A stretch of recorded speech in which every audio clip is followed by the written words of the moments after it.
This is the weekly wrap right here, 91.7 WMWM Salem. My name is Brian Davidson. I'm joined alongside by Shawnee Reeves and John Crotty today in studio. I don't know what happened to Dan Dorian. He never showed up today with his Subway sandwich. No. That usually kills at least 10 minutes of the show. Yeah, exactly. What did Dan order today? Usually meatball sub. So it's not really that hard of a on contest. garlic and herb.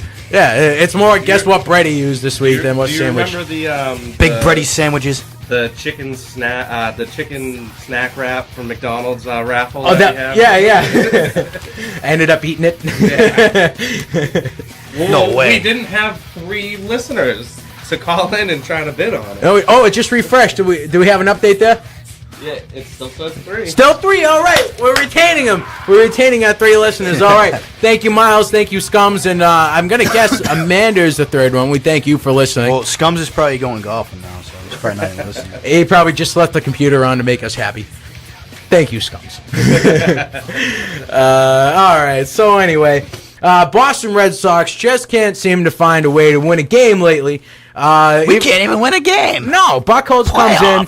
He doesn't do that bad of a job. He still put the team in position to win, only allowed 3 runs. Bullpen came in, did a good job there. They didn't allow any. The past 5 games, the bats have just been non-existent. J.D. Drew's done nothing. Jacoby Ellsbury's done nothing. Pedroia and Euclid are only the really 2 batters stepping up. Lowell hasn't been too bad either, but you can't rely on 3 he hasn't been players. in that lineup solidly because of his hip situation. Exactly. So, but when he has been, I think the number I saw the other day, he's batting .429 since the break, which is incredible given the situation that he's in. But you just can't rely on 2 or 3 bats in the lineup. But what happened to Bay? Since the All-Star break, Bay has just dipped. He had 20 home runs coming in. He still has 20. Well, the thing that I think is, like, over the past 10 years of watching the Red Sox, they come out of the World Series break awful every time. All-Star break. All-Star break, I'm sorry. They come out of that All-Star break awful every year, and everybody hits the panic button every year because it's right near the trade deadline. We got to go out and get a big bat. We got to get a bat. We need more pitching. We need this. We need that. They want to make ridiculous, franchise-hurting trades just because at the moment where we're normally bad, we come out bad, and everybody's surprised by that. So. Right. I think right now the best move to make is to not make a move. You found your little bit players with LaRoche. You got rid of Lugo, so it's not you're not looking too bad. Duncan, he's really going to not amount to be much of anything, I don't think. But still, a nice little depth to add there into the system. But still, where are you going to put a bat right now? Who are you going to get rid of to get a bat? And you have your outfield set. Nobody's going to take on Drew's contract, so you can't get rid of him. You're not getting rid of Bay. You're not getting rid of Jacoby. You can't do anything. Maybe in shortstop, but what shortstop with a bat is really available right now? There isn't any. There really isn't that many shortstops with bats except for Hanley Ramirez, and we already gave him away. We're not going to get him back for nothing. You know what I mean? Right. Another name that comes off the top of my head is Terrio out in Chicago, and Chicago isn't going to give him up. He's one of the only things they have holding on to right now. They need to salvage something up there, which is not doing too bad. I think they're only about 2 games behind at this point. They had a nice little streak going on. The Cubbies, yeah. They were in the dumpster for a while, but they're coming back. But still, there's not really much you can do to change this lineup. And everybody wants to go and get Doc Holliday. Oh, let's go get him. Okay, yeah. You want to trade half the farm system for a guy for a year and a half. It's actually Halliday, but...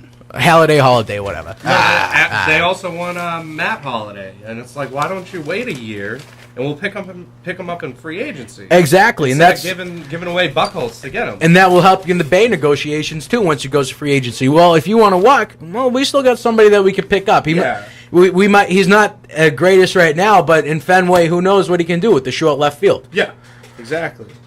And the other thing we have to focus on too is getting a new catcher because Veritek's the captain and everything, but he's not going to be around for too many more years. He's only got about another year or so left. Calling for his head earlier this year, and he has a couple of good months, and everybody forgets about it. He has another bad month. Everybody's going to be calling for him to be shipped out again. Right. And people say, well, he controls a pitching staff and he calls a great game. Well, where's the when do people dump on him when the pitchers are doing bad? You don't hear it. You never hear that. In this 5-game losing streak, you don't hear anything about Jason Varitek not calling a game right. You don't hear it whenever the Sox lose. You never hear that. When they win, Varitek called everything right. When they lose, they never put anything on the shoulders. The thing too is who's other great catchers in the league. No one ever goes, "Oh, they call a great game." That's the last thing, and it's just with Varitek. Varitek, he calls a great game. It doesn't matter if he doesn't hit. It doesn't matter if he handles out. the pitching roster. Yeah, he calls a great game. Those pitchers go into those games knowing what they want to do, talking it over with the pitching coach, talking it over with the catcher, But Varitek, for some reason, is this guru behind the plate. Yeah, but you'd have to say they locked him up at very affordable dollars this year, and he has bounced back. Oh, no, but the main question is, what's he going to do for you here on out for the rest of the year? Well, right. The point I'm making is that everybody's calling for us to trade for Halladay. Well, guess what? Our pitching rotation is stacked.